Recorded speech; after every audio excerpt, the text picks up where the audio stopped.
नमस्कार दोस्तों, आपका मेरे चैनल में हार्दिक स्वागत है। जब व्यक्ति थका हारा घर पर आता है तो सबसे पहले बेडरूम ही एक ऐसी जगह होती है जहां पर आप आकर आराम कर सकते हैं और अपने आप को रिलैक्स कर सकते हैं, तथा जहां पर आप आकर के थके मांदे जब आते हैं तो वहीं उस बेडरूम में जाकर के ही सोते हैं, क्योंकि सभी को सोने के लिए बेडरूम में बेड की आवश्यकता होती है। लेकिन बहुत से लोग ये नहीं जानते हैं कि अगर हम गलत जगह पर बेड को लगा देंगे तो आप कई तरह की परेशानियां हो सकती हैं। अगर आपका बेड अच्छी जगह लगा होगा तो आपको नींद अच्छी आएगी, और यदि आपकी नींद अच्छी नहीं होगी या आपकी नींद पूरी नहीं हो पाती है सही तरीके से तो आपका मन दूसरे दिन काम में नहीं लगेगा, चिड़चिड़ाहटपन आपके अंदर आ जाएगी, आपके भी अंदर बेचैनी सी होगी। इसलिए बेडरूम ऐसी जगह है जो कि सर्वप्रथम आपको विशेष रूप से सही तरीके से सही दिशा में बेड को रखना चाहिए, तथा बेडरूम भी सही दिशा में ही बनाना चाहिए, जिससे आप जब भी आए आराम करें तो आपको आराम मिले और आपकी नींद पूरी हो तथा आप सुखद नींद सोएं, जिससे कि आपका मन अगले दिन काम करने में अच्छे से लगे। और जब आपका मन लगेगा तो आप दिन दूनी रात चौगुनी तरक्की करेंगे। आपके घर में धन का अंबार लग सकते हैं तभी जब आप पूरी तरह से खुश मिजाज से अपने काम को करेंगे, चाहे वह नौकरी का काम हो या कोई व्यवसाय हो। यदि आपका मन नौकरी में नहीं लगेगा तो आपके आए दिन ही अपने बॉस से लड़ाई झगड़े होंगे और एक न एक दिन वह नौकरी या तो छूट जाएगी या आपका ट्रांसफर कर दिया जाएगा। तो यदि आप चाहते हैं कि सुखपूर्वक अपना जीवन जिए और आपके घर में धन आगमन बना रहे, तथा साथ यदि कोई व्यवसाय कर रहे हैं तो आपके व्यवसाय में कोई व्यवधान ना हो, तो आपको ये भी ध्यान रखना चाहिए कि आपका जो बेडरूम है वह सही दिशा में बना हुआ होना चाहिए। वास्तुशास्त्र के अनुसार बेडरूम में बेड या पलंग रखते समय आपको बहुत सारी बातों का ध्यान रखना चाहिए। बेडरूम किस दिशा में होना चाहिए, बेड का सिराना किस तरफ होना चाहिए तथा पलंग को किस दिशा में रखना चाहिए, आपके बेडरूम का रंग किस कलर का होना चाहिए जिससे आपके लिए अच्छा हो तथा धन आगमन में भी आपको सहायक करे, तथा साथ ही वास्तु के अनुसार बेड की सही पोजीशन क्या होती है यह भी मैं आपको बताऊंगा, तथा सोने के लिए सबसे बेहतर दिशा कौन सी होती है यह भी आपको इस वीडियो में आपको बताऊंगा, तथा साथ ही साथ आपका बेडरूम कैसा होना चाहिए, बेड किस दिशा में लगाना चाहिए, आपका सिरहाना किस तरफ हो, आदि सभी बातें बताऊंगा, जिससे आपके घर में शांति रहे, सुख शांति रहे। और आपको यह मालूम होना चाहिए कि जब भी इन सब चीजों के बारे में आज इस वीडियो में आपको बताऊंगा। यदि आप पहली बार मेरे इस चैनल पे आए हैं तो चैनल को सब्सक्राइब अवश्य करिएगा, बेल आइकॉन भी दबा दीजिएगा और वीडियो देखने के बाद लाइक जरूर कर दीजिएगा, साथ ही और ज्यादा से ज्यादा इस वीडियो को शेयर कर दीजिएगा। तो चलते हैं, जानते हैं कि वास्तुशास्त्र के अनुसार बेडरूम में बेड या पलंग रखते समय हमें किन बातों का ध्यान रखना चाहिए। सबसे प्रथम बात है, यदि आप विद्यार्थी हैं तो आपको हमेशा पूर्व दिशा में ही सिर रख करके सोना चाहिए। दूसरा, आपका बेड कभी भी घर के मध्य स्थान में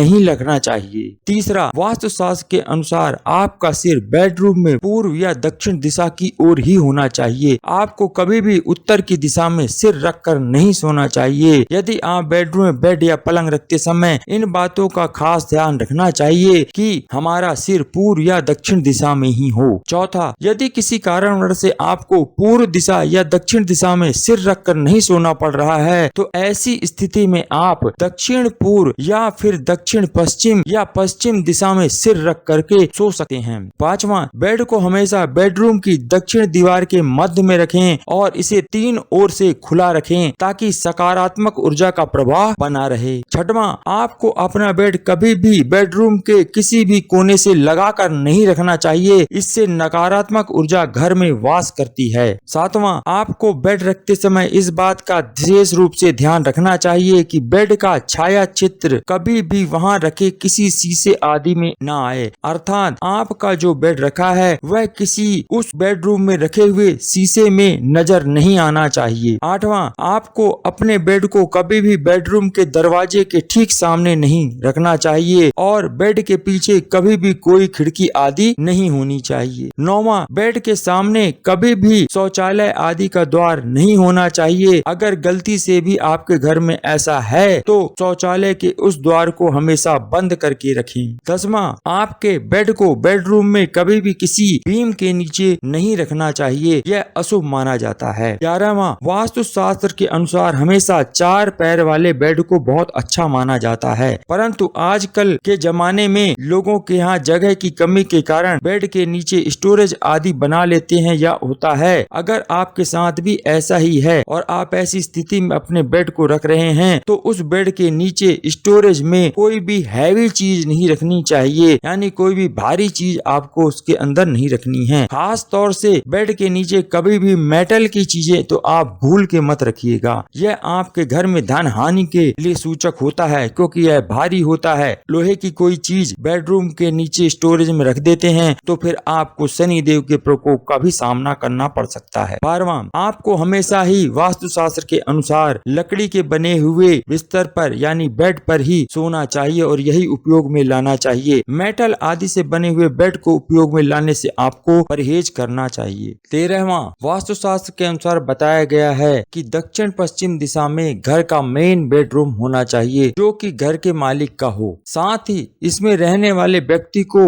दक्षिण की तरफ सिर और उत्तर की तरफ पैर करके ही सोना चाहिए। 14वां, वास्तुशास्त्र के अनुसार बेडरूम के लिए सबसे अच्छा रंग ऑफ व्हाइट, बेबी पिंक या क्रीम कलर होता है। आपको इन्हीं कलरों से पेंट कराना चाहिए। गहरे रंगों से बचना चाहिए। कमरा अच्छी तरह से व्यवस्थित होना चाहिए। अपने बेडरूम को हमेशा साफ और स्वच्छ रखें तथा वह अव्यवस्थित नहीं होना चाहिए। 15वां, यदि पति पत्नी में कलह या झगड़ा होता हो तो आपस में एकजुटता रहे तथा प्रेम का वातावरण घर में बना रहे तो उन्हें यानी पति पत्नी को एक ही गद्दे पर सोना चाहिए, ना कि अलग अलग गद्दों पर। अतः जो पति पत्नी चाहते हैं कि उनका जीवन प्रेम पूर्वक बीते तो वो इस बात का विशेष ध्यान रखें। 16वां, जो ज्ञान का वर्धन करना चाहते हैं वो व्यक्ति हमेशा पूर्व दिशा की ओर सर करके सोएं, इससे उनके ज्ञान में वृद्धि होगी। वास्तुशास्त्र में बेडरूम को इसीलिए विशेष स्थान दिया गया है और कहा गया है कि बेड की सही दिशा व उचित स्थान पर ही बेड को रखना चाहिए तथा बेडरूम होना चाहिए, जिससे आपके मन में शांति रहेगी, आपका जीवन सुखमय होगा, आपके घर में समृद्धि आएगी। क्योंकि यदि आपका सही दिशा में बेड है और बेडरूम है तो आपके घर में अशांति नहीं होगी, आपका मन काम में लगेगा और काम में लगेगा तो आप चाहे नौकरी कर रहे हो या व्यवसाय कर रहे हो तो आपका काम करने से मन अडिग रहेगा तथा साथ ही आप जब अपने काम पर जाएंगे तो भरपूर धन कमाएंगे और जब आप सही टाइम से अपनी नौकरी पे जाएंगे तो आपकी नौकरी बरकरार रहेगी और अगर आपका कोई व्यवसाय है तो आप व्यवसाय में जाएंगे तो आपके ग्राहक भी आपकी दुकानों से लौटेंगे नहीं और आप समय पर अपने अपने कामों को पूरी तरह से निभा पाएंगे। अगर आप यह सब काम करेंगे तो आपकी नौकरी सलामत रहेगी और आगे चल के आपका प्रमोशन भी हो सकता है और अगर आप व्यवसाय कर रहे हैं तो आपकी ग्राहकों को भी यह पता चल जाएगा कि यह दुकान समय पर खुलती है और समय पर बंद होती है, तो वह ग्राहक भी समय पर आपके आकर के सामान लेंगे और 4 लोगों को बताएंगे, जिससे आपके घर में धन आगमन अधिक होगा।